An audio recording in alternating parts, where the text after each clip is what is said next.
అందరికీ నమస్కారం. హిందూ ధర్మంలో నాగవల్లి దళం విశిష్టమైన ప్రాముఖ్యతను కలిగి ఉన్న పర్ణము. ఈ నాగవల్లి దళంకే తమలపాకు అని మరొక పేరు. కలశ పూజలో మరియు సంప్రోక్షణలు చేసేటప్పుడు తమలపాకును వాడతారు. పూజల్లో, నోముల్లో, వ్రతాల్లో తమలపాకు మొట్టమొదట ఉండవలసిన వస్తువు. పసుపు గణపతిని, గౌరీదేవిని తమలపాకుపైనే అధిష్ఠింపజేస్తాం. క్షీరసాగర మథనంలో వెలువడిన అనేక అపురూపమైన వస్తువుల్లో తమలపాకు ఒకటి అని స్కాంద పురాణంలో చెప్పబడింది. తమలపాకు మొదటి భాగంలో కీర్తి, చివరి భాగంలో ఆయువు ఉంటాయి. తమలపాకు సకల దేవతా స్థానంగా చెప్పబడుతుంది. తమలపాకు పైభాగంలో శివుడు, కామధేనువు, మధ్య భాగంలో సరస్వతీదేవి, చివరిలో మహాలక్ష్మీదేవి, కాడకి కొమ్మకి మధ్య జ్యేష్ఠాదేవి, తమలపాకు అంతటా విష్ణుమూర్తి, తమలపాకు ఎడమవైపు పార్వతీదేవి, మాంగళ్యాదేవి, కుడి భాగంలో భూమాత ఉంటారు. ఇలా గోమాత వలె సర్వదేవతలకు ప్రతిరూపంగా తమలపాకు వైశిష్ట్యాన్ని పొంది ఉంది. ముఖ్యంగా ఆంజనేయుని పూజలో తమలపాకుకు అత్యంత ప్రాధాన్యత ఉంది. ఆంజనేయుడు ఎక్కువగా తమలపాకు తోటల్లో విహరిస్తాడని పురాణవచనం.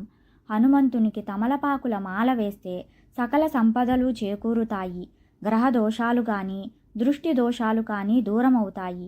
చిన్నపిల్లలు అనారోగ్యంతో బాధపడుతున్నప్పుడు సైతం తమలపాకు మాలను ఆంజనేయునికి సమర్పిస్తే చాలు, వారు ఆరోగ్య భాగ్యాలతో విలసిల్లుతారని శాస్త్రాలు చెబుతున్నాయి. ఇన్ని విశేష సుగుణాలు కలిగినవి కాబట్టే తమలపాకులు అంజనాసుతుడైన ఆంజనేయుని అర్చనలో ప్రాముఖ్యతను సంతరించుకున్నాయి. హనుమ ప్రీతిని పొందాయి. విశిష్ట శక్తి సంపన్నుడైన హనుమ వైశాఖ మాసం, కృష్ణపక్షం, దశమి తిథి శనివారము, పూర్వాభాద్ర నక్షత్రయుక్త కర్కాటక లగ్నము, వైద్రుతి నామయోగం, గ్రహాలన్నీ శుభస్థానాలలో ఉన్న మధ్యాహ్న తరుణంలో జన్మించాడు. రామచంద్రుడు సీతమ్మ కోసం అన్వేషణ మొదలుపెట్టాడు. రామునికి అన్వేషణలో సాయపడుతున్న హనుమంతుడు అశోకవనం చేరుకున్నాడు. అక్కడే సీతమ్మ ఉన్న విషయాన్ని శ్రీరామునితో చెప్పాలని బయలుదేరాడు. అయితే ఆ సమయంలో తమకు ఇంత మేలు చేస్తున్న ఆంజనేయుణ్ణి సీతమ్మ ఆశీర్వదించే ప్రయత్నం చేసింది. కానీ అక్కడ చుట్టుప్రక్కల ఎక్కడా కూడా సీతమ్మకి పుష్పాలు దొరకకపోవడంతో పుష్పాలకు బదులుగా తమలపాకును కోసి ఆంజనేయుని తల మీద పెట్టి దీవించిందట. అందుకే హనుమంతునికి తమలపాకులు అంటే ప్రీతిపాత్రమైనవి. అంతేకాదు, సీతమ్మ వద్ద నుంచి తిరిగి వెళుతూ ఆకాశంలో పయనిస్తూ గట్టిగా హూంకరించాడు ఆంజనేయుడు. అది విన్న వానరులకు ఆంజనేయుడు ఖచ్చితంగా సీతమ్మ జాడ తెలుసుకునే వస్తున్నాడని అర్థం చేసుకున్నారు. దీంతో వానరులంతా హనుమంతుడు రాగానే తమలపాకుల తీగలతో సన్మానం చేశారు. అది చూసి హనుమంతుడు ఆనందంతో ఉప్పొంగిపోయాడని ఒక కథనం. హనుమంతుడు లంకా నగరానికి వెళ్ళి సీతమ్మ వారి జాడ తెలుసుకున్నాడు. ఆమెకు ధైర్యం చెప్పి శ్రీరాముడి సైన్యం పట్ల లంకానగర వాసులకు భయం కలిగేలా చేశాడు. ఆ తరువాత అక్కడి నుండి తిరిగి వచ్చి రాముణ్ణి కలుసుకుని సీతను చూసిన విషయం చెప్పాడు. సంతోషించిన శ్రీరాముడు అక్కడున్న తమలపాకులను తెంపి మాలగా చేసి ఆయన మెడలో వేసి అభినందించాడు. శుభవార్తను తెచ్చిన వారికి తమ దగ్గరున్న ఖరీదైన వస్తువులను బహూకరించడము అప్పట్లో ఒక సాంప్రదాయంగా ఉండేది.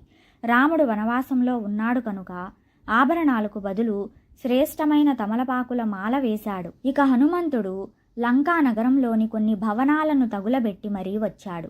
అందువల్ల ఆయన శరీరం వేడిగా ఉండడంతో తాపాన్ని తగ్గించడం కోసం రాముడు ఆయన మెడలో తమలపాకుల మాలను వేసినట్లు పురాణాలు చెబుతున్నాయి. ఆ తమలపాకుల మాల మెడలో పడగానే అప్పటి వరకు హనుమంతుడు పడిన శ్రమంతా మరిచి సంతోషంతో పొంగిపోయాడు. అందుకే తమలపాకులతో పూజ చేస్తే కోరుకున్న వరాలను హనుమంతుడు ప్రసాదిస్తాడు. ఒకసారి సీతమ్మ తల్లి అందించే తమలపాకుల చిలుకల్ని సేవిస్తున్న శ్రీరాముని వద్దకు వచ్చిన ఆంజనేయుడు శ్రీరాముణ్ణి, స్వామి ఏమిటది, మీ నోరు అంత ఎర్రగా ఎందుకు అయ్యింది అని అడిగాడు. అప్పుడు రాముడు, తమలపాకులు తింటే నోరు ఎర్రగా అవుతుంది, అంతేకాదు ఆరోగ్యానికి చాలా మంచిది అని చెప్పాడు.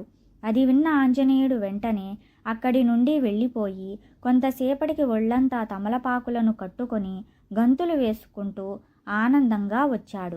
ఆంజనేయ స్వామిని తమలపాకులతో పూజించడం వల్ల కలిగే ప్రయోజనాలు: రోగాలతో ఇబ్బందులు పడేవారికి త్వరగా గుణం కనిపిస్తుంది.